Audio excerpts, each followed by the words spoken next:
today we're going to share some of the common and not so common building and pest issues we've encountered over the last 25 years. Welcome to Your First Home Buyer Guide, the podcast for first home buyers who want to get it right. I'm Megan and that was Veronica. We're both buyer's agents and probably old enough to be your mums. But that's a good thing because between us we've got over 40 years experience and we are going to share with you bucket loads of stories about avoidable mistakes.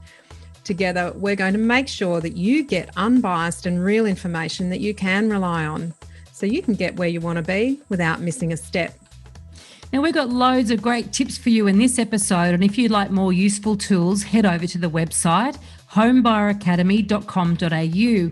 There you'll find free checklists that you can download, a free mini course on how to price a property, and our Where to Buy workshop for only $39. Priceless stuff, really. Bargain. But before we get into the interesting stuff in this week's episode, here's the boring bit, the disclaimer. You, of course, know that nothing in this podcast is to be taken as personal advice. We always recommend getting the advice of an expert in their field of expertise.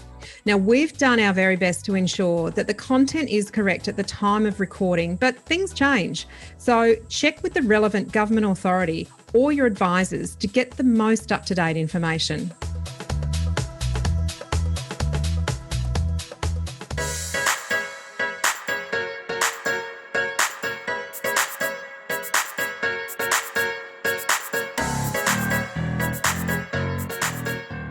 In episode 97, we spoke to Zahir and Ed, a couple of building inspectors who predominantly inspect new builds prior to handover. And this led to an influx of questions from our listeners about common issues to look out for. So Megan and I thought we'd have a bit of a fun episode and share some stories with you about things that we've uncovered through following building inspectors around properties. But before we get into that, what's the special house this week, Megan? Although I actually do know what this is. So this is Veronica's contribution to my cool houses part of the episode.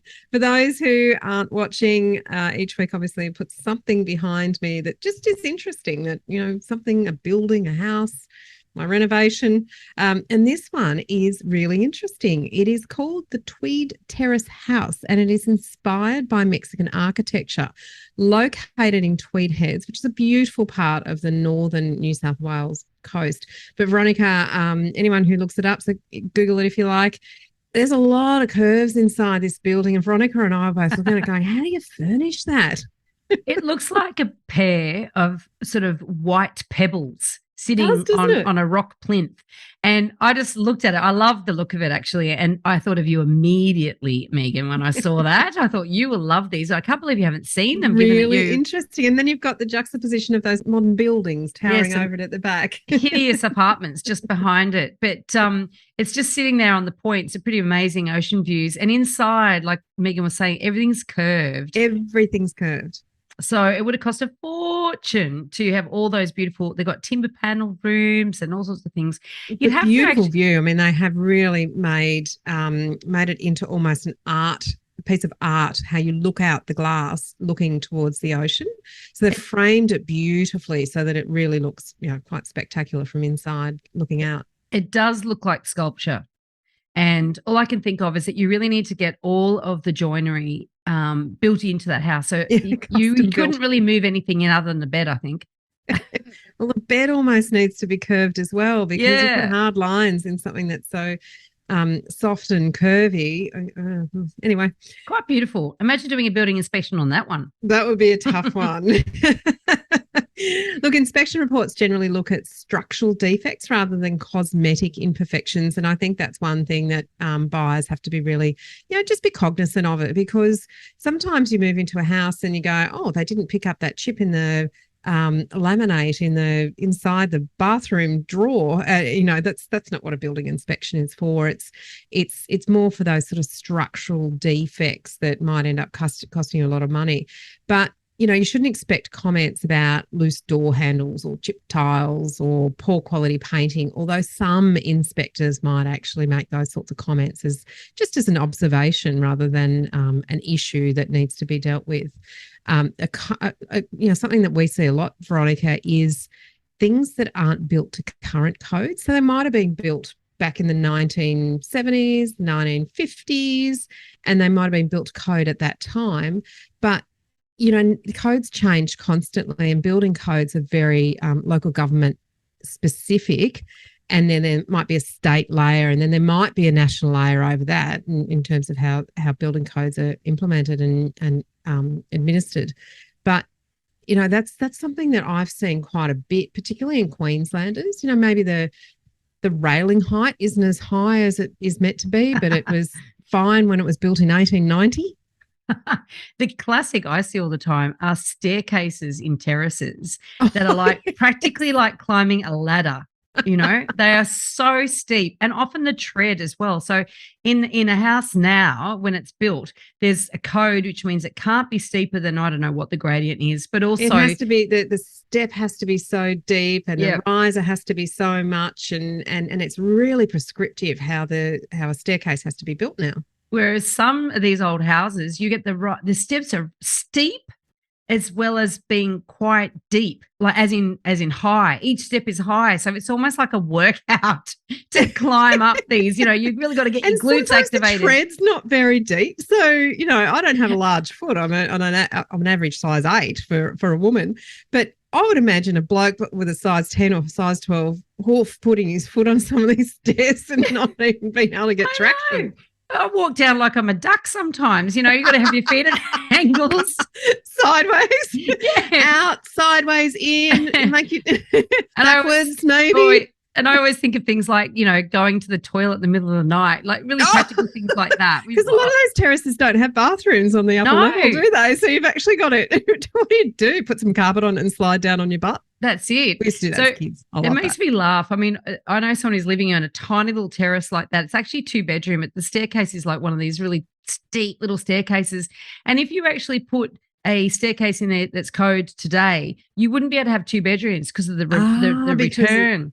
Yeah, so they actually sort of condense them so that you could actually fit a staircase into a space that really wasn't meant to have one. I know. It's like spiral staircases. They really do my head in. I can't. Hate them. I look at them and think, the worst layout I've ever seen in a house. And we have a little file in our office, great layouts, poor layouts, laughable agent advertising, just things that amuse us in our office, because you see a lot of interesting stuff when you're looking at a lot of properties every day. The worst layout I ever saw was a spiral staircase going up into a bathroom, and then you had to walk through the bathroom to get into the upstairs bedroom. Go figure. Was that in Darlinghurst in Sydney? I don't know where it was. Does that sound familiar? Yes, I'm sure it was a Queensland property because we looked at it. There's been one in Sydney. It was one of those little tiny terraces, the ones that would have previously had a very steep staircase. Some clever idiot has decided to replace that very steep staircase with a spiral staircase, and it literally landed them in the bathroom, and then they had to walk through the bathroom to get to the main bedroom. So I've seen that. I've seen that. Is this a design? Is this a new design that we haven't considered? Are we the lagging ones here, Veronica? No. There's just some properties. And so, I just think like what you talk about with code is a classic. One of the things that, if you remember, I think it was episode 6 when we interviewed Peter Mazier, who was my old building inspector when I first started as a buyer's agent, and who I learned so much through. And he taught me incredible things. But one of the things was about safety glass. Because a lot of houses, amazingly enough, have in their glass in the doors or windows, they don't have safety glass. And he just showed me how to tap it and the different sound it makes to safe glass. And so what can happen with glass that's not safety glass is that people can easily go through it, and they can create break into small shards. Well, not only that, but it becomes a lethal. Like if you put your arm through, like my brother when he was a little kid, we obviously didn't have safety glass in our house, but there was a curtain in the way, and he leant against a window and it just broke, and he went through this window. It's a miracle he didn't lose a limb. I mean, I knew someone else who ran through a window as a kid and has this massive scar on their leg where basically a big massive flap of skin was hanging off when he was a child. So these are really, really dangerous to have non-safety glass at anywhere where people could accidentally put a limb or something through the glass, but right? it exists, right? Because not all houses aren't brought up to code when a code changes. No. And there are some grandfathering provisions in most cases about, if it was built to code at the time, then you don't have to do anything about it. But there's a really prime example. Imagine if you had a house. Now, one of the things that pops to mind when you say that is there was a building technique of high set brick houses in sort of the 70s kind of era where they'd put like an orange frosted glass, like a fiberglass. Remember those? Yeah. My parents had a sheet of it. Yeah. So this orange frosted textured glass was a real feature of the time, and I'm sure it was quite expensive and well thought of, and you can sort of see some of these houses that have them were maybe the standouts at the time, but that shatters really easily, and tiny little shards, and they're generally at the lower level of a big picture window. So they often had the sliding windows at the top, and then this decorative orange glass down the bottom. And of course it was code at the time, but if you bought that house now and you had little kids, and as you say, your brother leant against a window once, there's always balls being chucked around and kids' heads going into walls, not generally kids rumbling. No, they wrestle, they run after balls, they don't have that. Even the dog. Imagine the dog. That's right. It just flies out the front of the window. We laugh, but sorry to any listeners who've experienced this. But that was to code at the time, and it now we look at it and say, now building inspector might comment about that, but as a buyer, would you have an opportunity to terminate a contract if your contract was conditional upon a building and pest inspection? No, because it's not a structural condition, like it's not a structural element of the property. Fix it. You'd want to just go, right, I need to fix that. I need to get in there pretty quickly and allow some budget to replace that sort of stuff. So, things that aren't to code, it's not that the owner has to generally bring it up to code. It's that you have to be cognizant of it, because if something happens, there might be potentially a liability issue there, or a potential for injury. Windows are a really classic example, Veronica, because now code says that windows have to be a certain height above ground. Otherwise, they have to have some sort of safety mechanism around them, whether that's a limiter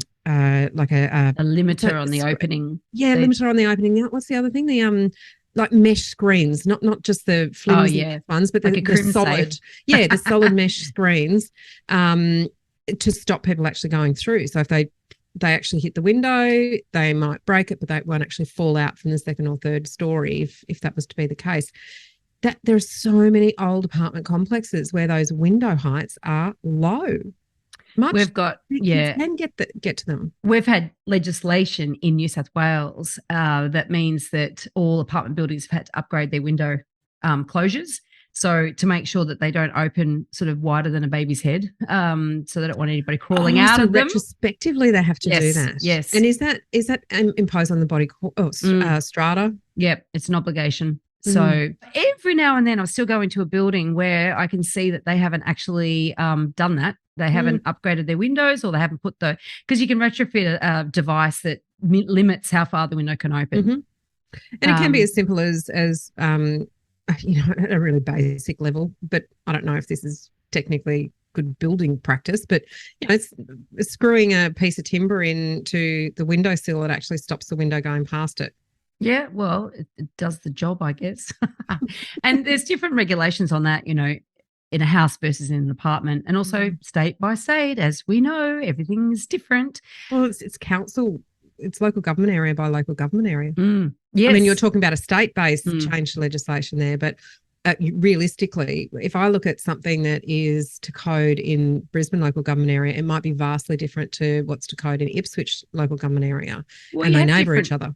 Yeah, well, although, and then you've got extremes when you've got different weather events that happen in different areas. So buying a house in Cairns, so I imagine there's some cyclone prevention that is included in the code up there. You want to have a specialist up there, wouldn't you? I mean, you could have a building inspector pretty much do anything within a geographical area of maybe 100, 150 kilometres. They don't have to really know the building code that intimately. But if you went from Brisbane to Townsville or to Cairns or to Ayr, you really have to have intimate knowledge about what the factors are, the weather factors and the condition factors that might impact, and what was the building technique at the time. And that might be a real showstopper if you're looking at buying up there. And it is an area where there is prevalence of cyclones and probably an increasing chance of that with climate change. Climate change. So I have come across some building inspectors that I think are amazing, and I come across some that I think are really, really terrible. And there was one guy, I was going through an open house. This was a preview inspection, as often we do as buyers agents.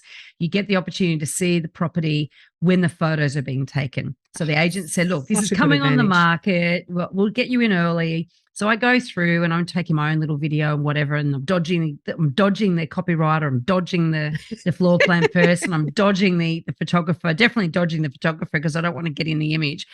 And I go out the back, and the agent had commissioned a building inspection and pest inspection, and that was going on simultaneously. So all this was happening. The whole production crew was at this property. I've gone out the back, and I've never seen this guy before. He's pulling at a sheet of like a cladding, is tugging at it on the outside of the house. And I'm looking at him. Now, this is a very old house that has had a very old renovation. Okay. Very old. And I'm talking probably asbestos sheeting. Oh, because it's that and old. He's playing right? with it. And he's tugging at it. And I said, mate, what are you doing? And he says, what's your problem? And I said, that probably contains asbestos. What are you doing? And he's like, oh, it's a furphy. And I'm like, really? Well, can you not do it around asbestos and the problems? Oh, whoa. And I went, can you not do it around me then? Do whatever you want on your own time and your own air, but I don't want to be around when you're doing that. Anyway, went inside the house and I said to the agent, who is that building inspector? Gave me the name. I went, great. We shall A, never be using him, but also B, I won't be relying on his report ever if I see that he's the one that's done it. Now, it's amazing. He is such a crap. How am I to feel about that? A building inspector can do a visual inspection, but they can't do an intrusive inspection. Oh, and this is a great irony of this guy, because this guy doesn't intrude on any space. Like, I have read reports written by this guy where he says you can't get access to the subfloor, and I'm in the house practically standing on the trapdoor while I'm reading his report going, he couldn't see what I'm standing on. It's big enough for me to get through, and he's not that big a guy. And what another property, I actually did a comparison. So he's like a franchisee of this particular franchise, and we use quite often another franchisee of the same franchise. So the reports are the same format. Oh, yeah. And so he did one on a property that we were going for. There's no way I was going to rely on it. I didn't even get a copy of it. I was like, what's the point? So then we got ours through. And he said, well, both of the bathrooms in the ground floor of this property, they've both been leaking, and they've both been leaking for some time. And he had all these photos in there, all this damage. They have to be replaced really, really straight away, because all the timbers underneath is soft, and it's not structurally sound. That's also termite. Like, that is absolute fodder and attraction to termites. To have moisture under a building like that. Wet timber, yum. And so I went back to the agent and I said, just out of curiosity, can you give me a copy of that report? Because we just discovered this and you're completely unaware of it. And I put those reports side by side, and I put together a report that I sent to the agents because they were giving away the report for free. And I said, this is false advertising, because side by side, using exactly the same format, could I get access? What did I get access to? So our inspector got up into the roof and under the floor. This guy didn't do either. Didn't even bother. That's just lazy. Was there evidence of past termite activity? And in his report, no. In our report, yes. And here's all the photos of it. You know what I mean? It was absolutely appalling. So I've gone to a number of agencies that I know use this guy. No wonder they use him, because he's slack. Because it's and I guess that's the warning that we do give people, is when a report is prepared on behalf of the owner, you've got to be really careful about who it is that has prepared that report. And they've got liability issues and so forth. But if the warranty can't be transferred to you as the buyer, and you haven't organised that to take place, then you've got no coverage whatsoever. None. Absolutely. So this is, mortifying. And, so we were very glad we got ours. But, the problem there, of course, and so I really went back to the agent and I said, you need to make all the buyers aware that that report is crap, because that's false and misleading advertising as far as I'm concerned. Get a new report. The minute I notified them and I gave them a copy of our report, I said, the minute I've told you that, you now know and you can't unknow. So they then got him back to actually do what he was meant to do in the first place, actually inspect these areas. So there are some times when I reckon I could write the building report, because you've got a building inspector that doesn't even look. But that's a good investment for a buyer to get their own independent building pest report. What, $550 maybe for building and pest report in New South Wales? That's a good investment, because it might be a walk away, or it might be I need to adjust my price expectations for the remedial work that has to be done as a result of these findings. You don't want to find that out afterwards. You want to find it out before you commit to the property. I've got another story about a dodgy building and pest inspector. So this is when I was a sales agent, right? I don't think I've told this story on this podcast before. If I have, I do apologize. But anyway, so I was selling the house that was across the road from my house. And it was in a pretty tough market, and it was actually hard to sell. And it took a while, and it's really bad because every day I get home from work, and if I hadn't shown any buyers there, I have to remind it, hello, Judy, I know I'm still working on getting you your buyer. Anyway, we did get a buyer, got an offer, and then they did their building and pest inspection. And and I'd been all over this house because Judy had done the renovations and she showed me what she'd done. I'd even been under the house. So I knew exactly what to expect in this property. Not that many agents get under people's houses, but anyway, for some reason I had done that. Tragic. You're a property tragic. I am a property tragic. So the report comes through and the buyer says, I'm pulling out because it's really bad. I went, what? She showed me this report, and in that report was all these photos of a subfloor of a house which had all this termite damage, had all this debris, had basically had pictures of bearers and joists. So that's, if you got a timber floor, underneath you got these things called bearers and joists. That's the big lengths of timber that form the frame, and then they put the floorboards on top. They had pictures of like bearers that were broken and had been replaced, and the old ones just left there. Like there was all this and I went, the under that house doesn't look like that. And I've gone across the road and taken some photos and sent them to her. I said, this is actually what the house looks like. I don't know where he's done this report, what property he's even done it on. Maybe there's a mistake, So I go back to the inspector, who swears black and blue that's what it was like when he was there. And I'm like, well, nothing's changed. And it turns out they had an absolute reputation, this company, for giving everyone that got a building inspection. They used to do 3 bad ones, and they had all these photos on file that they were basically sticking their reports, and then they give them a clean bill of health on the 4th one. And for them, it was revenue building, revenue making. Repeat business from the same person. And of course that builds trust. Oh, they found this. I must use them again next time. They're so thorough. Yeah. Thank God I didn't buy that house. I could not convince that buyer. I had to find another buyer. I could not convince her. I even took her to the property. I showed her. She just, she was spooked by then. She was totally spooked. And that's tragic. So they and it could have been a really good buy for that person. Yeah. They ended up getting struck off. If that's the correct term for building inspectors, because I wasn't the only agent that had discovered this little rort.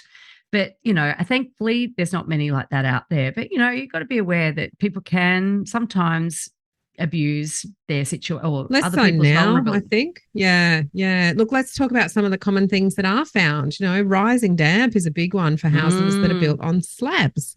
Not so much your high set houses that are on Queenslanders, say, for example, you generally don't see rising damp because the damp can't get up those stumps and get to the property. But you would see it a lot in the southern states and on houses that are on slab. They don't have to be on a slab to have rising damp. In fact, Victorian terraces aren't on slabs, and they're plagued with rising damp. Federation houses, California bungalows. Is that because the brickwork actually goes to ground? Yeah. So they're not on a slab. So they're on elevated timber, the framework that you talked about. Yeah. But the the brickwork, if you like, goes down to ground, and maybe even some foundations and piers. Yeah, they got piers, or it might even be the house is literally built on the ground. That can happen. My house, the front section of it is built on the ground, weirdly enough. So which isn't great, and I've got to keep an eye on that. Mm-hmm. And very alert. Well, there is such a thing as damp course. You've got to be mindful of termites, et cetera, et cetera. I mean, there's such a thing as damp course, and that deteriorates. So in an old Victorian terrace, for instance, that would have been slate. So in a row of bricks, sort of maybe, I don't know, 2 bricks above ground level, for instance, it might be, and there's a row of like a lining of slate all the way along. Well, slate has cracked over the years, or it's just degraded, and the damp starts coming through. So it comes through the walls. It looks sort of, it's a bit crumbly, a bit salty. Yeah, I don't know if that's, and it does. It looks like it's a white kind of phosphorus kind of material. Yeah. It's not good. We do not like raising damp. Another really common thing is uneven floors. Now, yes. Veronica, what is the easiest test to test uneven floors, apart from moving one side and the other and feeling a bit seasick when you're walking down it? Carry a marble. We always carry a ball. It doesn't matter whether it's a marble, a golf ball, or anything round. If you run it down a hallway and it moves too much to one side or another, or through a bedroom, then you've got uneven floors. You can often feel it when you're walking through. Yeah. In and of itself, it's not a problem. You do need to be aware of it, but there are vastly different costs associated with rectifying uneven floors. So sometimes you don't rectify them. Like sometimes you don't, and it's just the character of the house. Well, yeah. I mean, there's quite often in old Victorian terraces, again, upstairs, I'll feel the undulations, as I'm walking through the house, and it's like.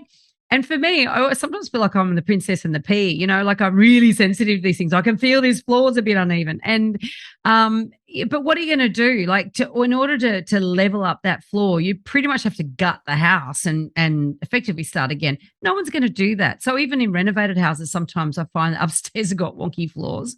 And if even it's settled concrete and stopped, floors can be uneven too, because that can be an indication of sinking. So maybe a corner has sunk.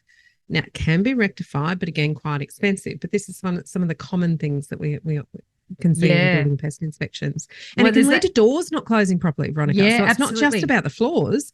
It's actually if the structure has moved and shifted too much, then doors won't close. And Queenslanders are very much designed to move with the weather. They are designed to contract and expand with the weather conditions.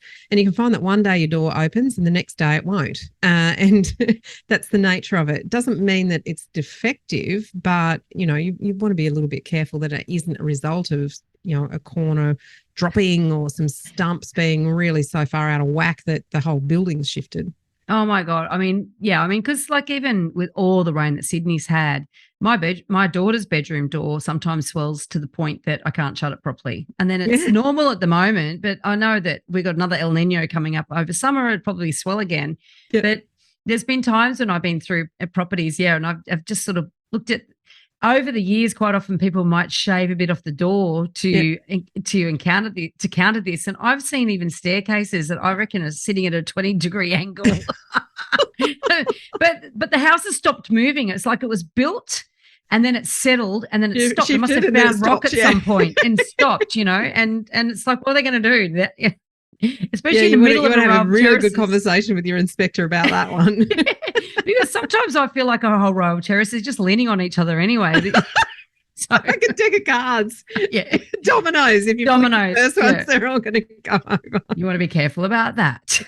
Look, timber rot is another common thing that we see in inspections. Can be difficult, can be a problem, can not be a problem, depending how much it's infested or got into the timbers and where those timbers are. You see it a lot on the bottoms of fences because fences often go into the ground, and that's how rot sort of comes up and decays the bottom of the fences. That shouldn't be a showstopper, and in fact sometimes you can just go along and get a builder to run a saw along the bottom, cut that rot off, paint it. Painting is the best way to stop rot.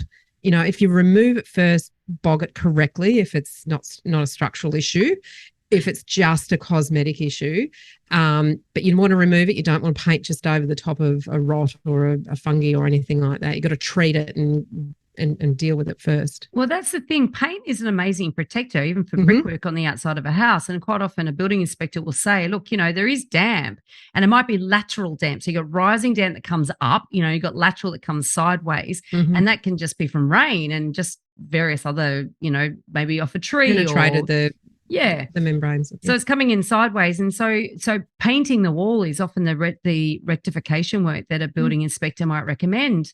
Now, then you got to think, okay, how easy is it to access that wall? Because certainly in our area, we've got some houses that are like a foot apart from the house next door. It's like, why didn't they just make them terraces? Honestly, it'd be a lot easier, because now you've got this whole wall you can't do anything with. You cannot treat it. Yep. You can't prevent it from anything. Everything you do to that wall has to be done from the inside out.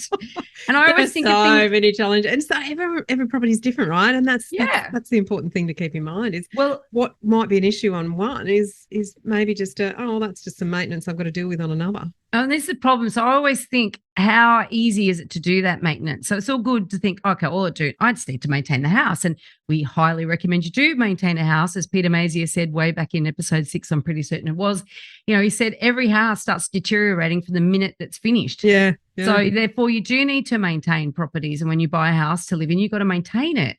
And so, but how easy is that? How accessible is that? Like, I remember when I renovated my Balmain house, it's the second renovation ago, and we had this, we put a, what do you call them, the concealed cistern in the downstairs bathroom. In fact, in all the bathrooms, but in the downstairs bathroom, So the concealed cistern, if you have a toilet cistern, right, and it sort of keeps flushing, it doesn't turn off, you just pull the top off, you toggle the buttons a little bit, like you pull the top off, you can play around with it. I learned that when I worked for a plumbing company years ago.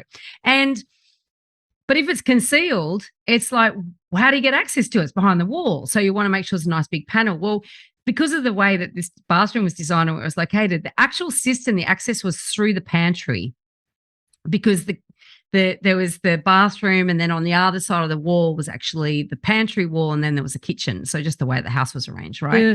And so this is how it was designed. Now, I knew that because I was very involved in the whole renovation, and I did tell the people who bought that house from me as well, by the way, if ever the cistern goes, this is how you get to it. But quite often, as houses pass from owner to owner, that knowledge is lost. Yeah. Where the hell is the toilet cistern? How do you access it? Remember people, when it was fashionable to have a spa in your bathroom, and you had to have an access point to the motor and, the pipes and all that sort of stuff. I think, oh, God, if I bought a house that had a spa, I'd be ripping it out. I know, how gross. I think, ugh. But this is a thing that people put, and it's like some light fittings. If you need to change the globe, how do you get in there? Like, it's such a classic, isn't it? Yeah. And there's little things like that. How do you do it? There's tricks. Absolutely. Well, some you can't. Once I saw one style of like a stair light that once it was installed, it's like, what do you have to do? Rip out the gyprock to change? They went, oh no, it's LED. It doesn't matter. I'm like, but ultimately, it doesn't last forever. Exactly. All right, another classic or common one is a property not having a termite barrier, whether that's chemical or physical, or a barrier that hasn't been kept up to date. And to give you a Queensland example, most properties, I would say 85% of properties in Queensland, so the established properties, not ones that have been built in the last 10, 20 years, but the older established properties, a massive proportion of them do not have a termite barrier. What they have is these physical barriers that are meant to stop the termites getting to the timber. So if they make their way up the stumps, there's this ant capping that is metal, and you're meant to be able to see them go around the ant capping and up to the timber of the house. They're not meant to be able to climb around it, but they do. They do, of course they do. And that's, that involves regular inspections yourself to see if there is any termites. You can see them when they're tracking along. But that was the way that you protected houses from termites in the past. It's not now the recommended way to protect houses from termites. It is generally a chemical barrier, which is where they go along and they inject chemical into either the concrete that's around or whatever the exterior of the house is. but generally old properties don't have it. It's not a reason not to buy. It's a cost that you should probably invest in as part of your ongoing maintenance. But it is probably one of the biggest things that comes up that first home buyers get really, really frightened about, because they think, oh my God, there must be termites. If there's no barrier stopping them getting them in, there must be termites. And there is, as long as you can get access to the hidden parts of a house, then you can ascertain, A, are they there now? Or B, have they ever been there? And C, if they were there in the past, which they probably would have been at some point in an old house, what's the damage? Has it been rectified? And there's a lot, obviously, in that. And certainly in Queensland, it's obvious. You've got weatherboard houses. Down in the southern states, termites can do a lot of damage in a brick house. Skirting boards. Well, they love the framing. And you don't know. The trusses. Whereas in a weatherboard home, the termite will make themselves known very quickly because you see them faster. Whereas if they're chewing away behind the brick wall, and they could be doing all manner of damage without you even being aware of it. So, and these are some of the things that come up in a building report. Is the surprise. And it's not 100%. Look, honestly, it's not 100% fail safe. There are examples of where buildings have had a good building inspector through them, pest inspector through them, and they haven't picked up that damage, because the only way to pick up if there is termite current or past activity within the walls is, and you might have seen this if you've ever followed a building and pest inspector, it's fascinating. It's quite, my kids watched it the other day when we had an inspection where I'm living at the moment, and they go along with sometimes a ball on the end of a stick, and they tap, tap, tap, tap, tap. And the kids said, what are they doing, Mark? What's he doing? And I said, well, what he's listening for is for any sounds of dirt falling down in the walls as he taps them, because that's what the termites create. They create a dirt track that they kind of make this tunnel out of dirt as they make their way up the timbers or along the timbers. Well, I think isn't it their waste product? It's like they eat the timber, and then what comes out makes the track. Is the soil they're creating. Yeah, well, that's how it's created. Refuse. I was just saying how it sounds. So if that's so tightly packed as to not disintegrate when it's tapped, then there could actually be old damage in the walls, and that can slip through sometimes. So this isn't fail safe. These are not. You can't rip off people's walls to see what's behind them unless you have some sort of indication that there might be some sort of activity in there. Yeah, so some building inspectors go high tech and they've got infrared cameras. Yeah. That's pretty amazing. Or they can also, and so they're measuring the warmth in the walls. So termites apparently quite warm little creatures. Yes, and they are. Yep, they give out a heat signal. Yeah. So that's pretty amazing. Have you seen them? Have you watched them? Have you had a look at one of those cameras when they find one? Yeah. They light up. They go, oh, look at this. It's amazing. Like this colony inside the wall. And you think, oh, God, someone's been living with that. I bought a house a few houses ago. I bought a house that had termite damage in one room, and they'd completely eaten out some of the VJs, and I don't know how the window was still in the wall because they'd completely gone around the window. But it had actually stopped about 2/3 of the way up the wall. So they hadn't got into the roof trusses. And that's the structural element. Cosmetic stuff, I can deal with that. I'm quite comfortable with that. I was able to work out how much it would cost, how long it would take, all those sorts of things. So it's not a reason not to buy, but as long as you know that it really is confined to that particular area and you understand your cost, that's a big one. And I think just following on from that, termites in the garden is a really, really, really common finding in almost all Australian states. And you'll see that, and it will look absolutely petrifying, and you might want to run 1,000 miles, but talk to the inspector about that stuff, because they might be in an old tree that's been cut down just in the stump, and they might be happily chomping along on that and going nowhere near the house because it's got a good barrier or it's so far away from the house. They can be in a live tree. Live tree, yep. Yeah. Yeah, so it's understanding, well, what's the impact of it? How long will it take to actually eradicate these things? The last thing you want to do is go down there with fly spray and try and get rid of them, because that's just going to spread them. And the first thing they're going to run for is the closest timber, which would possibly be the house. There are professionals who get rid of these things. They do it every day, and it can be the house can be quite protected. But it is a common one actually to see a report say that there are termites in the garden. That's where they live. Yeah, they do. You just don't want them living in your house. No, definitely not. They're munching away at something else, not your house. It's but the termite damage that can be created, that's sort of hidden of often. You've got no real idea the extent of it. Same with if there's water leaks. One thing I learned from building inspectors is that if a house has been unoccupied, they can't tell you whether the bathroom's leaking or not. Because it's dried. Unless they can see evidence, but they're certainly not going to. Their moisture reader, because it's another little tool they have, which is they read the moisture in a wall. That won't work, won't pick it up because no one's been having showers in there. So there's things that there's limitations, I guess, to what a building inspector can find based on access, but also based on whether the house is occupied or not. And also another one that comes up quite often is that there's not enough roof trusses. We talked about building codes earlier. So building codes these days will have a sort of a minimum amount of roof trusses you need up there to make sure it's supports the roof. And also some roofs are heavier than others. Like a tile roof is a lot heavier than a colorbond roof. And so sometimes, quite often, I'll see in the report that there's not enough support up there, and they recommend, getting someone up there to do some remedial work. So there's things, sort of surprising things that can come out.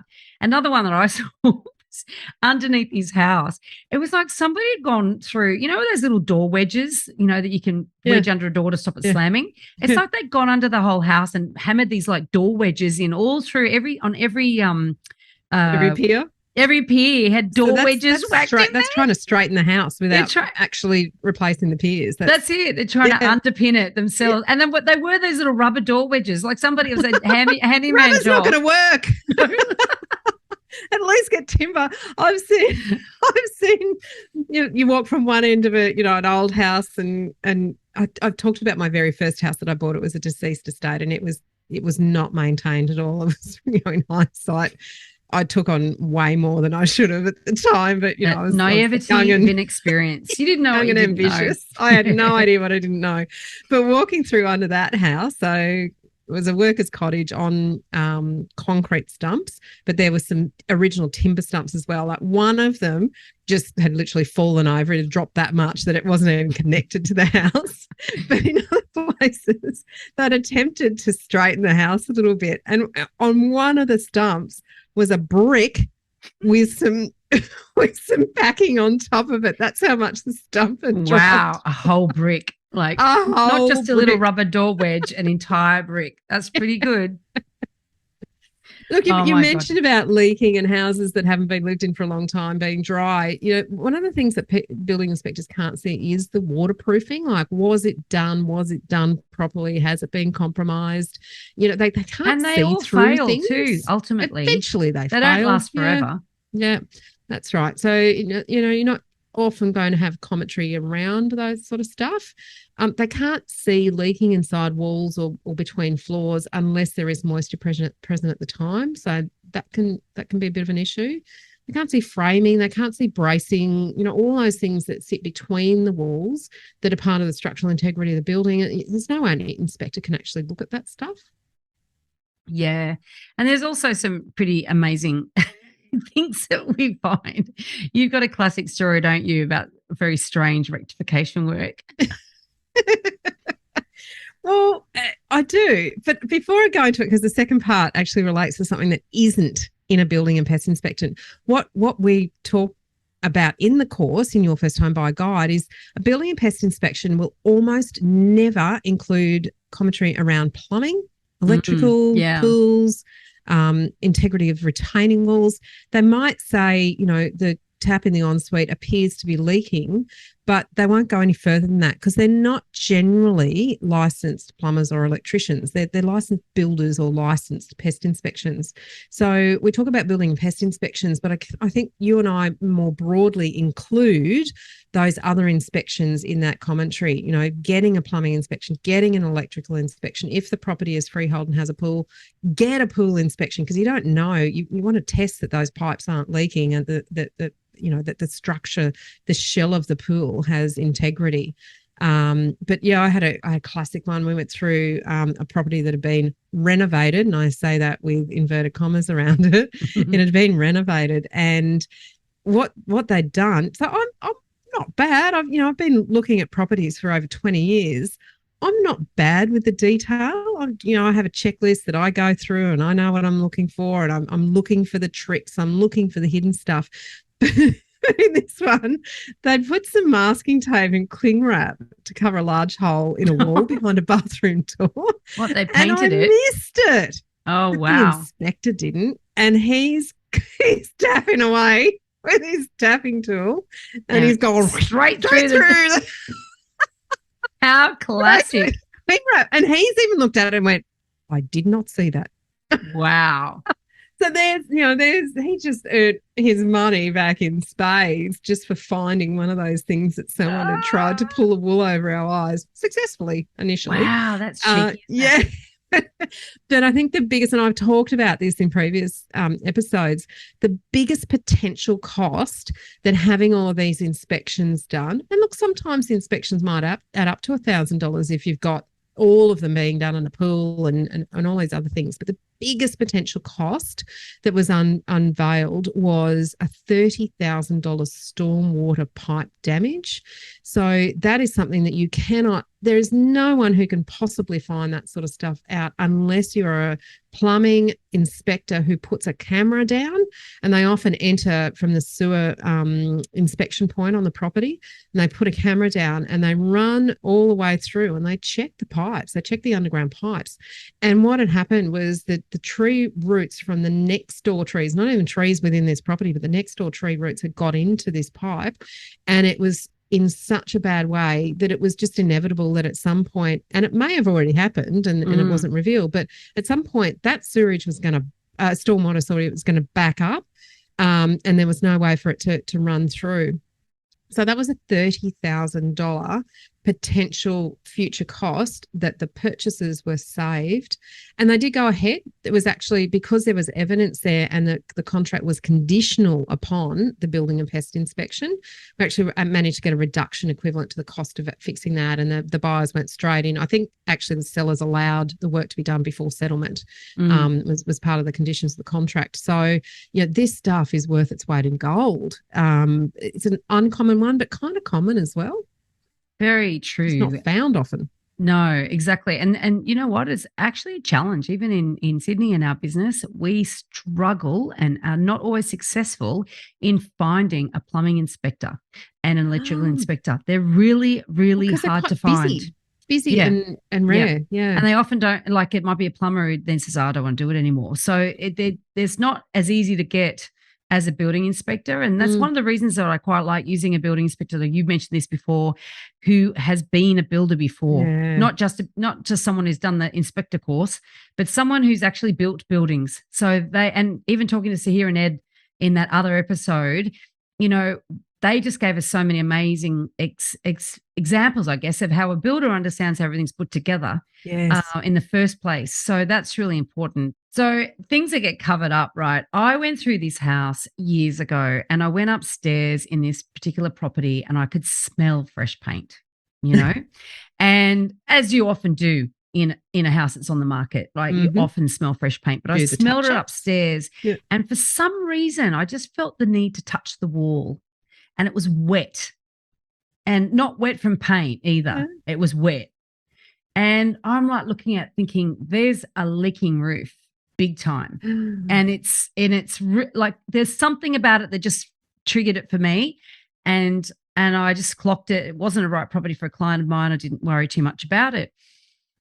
Sometime later, I bumped into this woman that we evaluated a property for her earlier, and she didn't buy it. And then whenever I followed her up, she was always like, oh, no, we're not ready to buy. We're not ready to buy. Not ready to buy, whatever. Anyway, I bumped her into her, or I followed her up, one way or the other. And I said, she said, oh, we've bought. And I went, oh, that's great. What did you buy? And she bought the house with the wet room, and the wet wall. And I said, oh, congratulations. It's a beautiful home. How long before you needed to fix the roof? And she said, how did you know about the roof? And I said, well, the wall was wet. So when I inspected it, so that would have been something that I would have checked. And she said, well, I'm a bit embarrassed to say they went and bought that house without a building and pest inspection, and then discovered it. And I'm like, oh, there you go. And could have paid me and saved a shitload of money. It's like that's a good reason to use a buyer's agent who actually knows a bit about buildings. Big cost too. Yeah. Replacing a huge roof. cost. Huge. She said it was a huge cost. Yeah. Massive mistake. 2-story house as well. So, it's even higher scaffolding, up, scaffolding, the whole everything. Yeah. So that's not about a building inspector, but a building inspector would have solved that problem for her had she bothered to do it. But she obviously, and this is what happens sometimes, and I'm sure you get this in your business, Megan, that sometimes clients will engage a buyer's agent just to evaluate one property. They don't engage us to do the whole search. Yes. And so we evaluate that property and we discover for whatever reason we might uncover some reason why they shouldn't buy it, or we get to auction and they get outbid. Like that's actually what happened with these guys. And then they think, oh, I've spent that money and I got nothing for it, so I won't spend it again. And that's what they did. And people are like that with building inspections as well. They pay for a building inspector, they go to auction, they don't get the property, and they think that was wasted money. I'm not going to waste that money next time. Yeah. And so they don't get a building inspection on the very house that they buy. And you think, oh my God, like that. I used to see that a lot when I was a sales agent. Yeah. Or they go ahead because they've paid for a building and pest inspection. They go, oh, well, we've already put a lot of money into it. Yes. So we might as well go ahead. Yeah. You can go both ways. That's the sunk cost fallacy. Sunk cost buyers. You've spent that money and it's told you not to buy the house, then don't buy the house. So the moral of this episode is to make sure these are common things that are found, but there are so many really unusual, quirky things that building inspectors find, and even they shake their heads and go, I haven't seen that before. But it pays. It pays in spades to have a really good, thorough building and pest inspection, plumbing, electrical, pool if applicable, and make sure that you have actually covered off all of your due diligence correctly in that part, very small part of the due diligence phase. Try and say that quickly. The due diligence phase. In this episode, we've covered a very small part of our 10-step online course for first-time buyers. If you would like to learn more about the process and how to buy without making a mistake, then head over to our website, www.homebuyeracademy.com.au. Don't forget to subscribe to the podcast so you won't miss an episode. And if you like what you've heard today, please give us an iTunes review. 5 stars would be wonderful. It will help others find us as well. Thank you for joining us. We hope you found this really useful. And if you have, please share the love with others who you know are in the same boat. We'll be back next week with some more priceless stuff.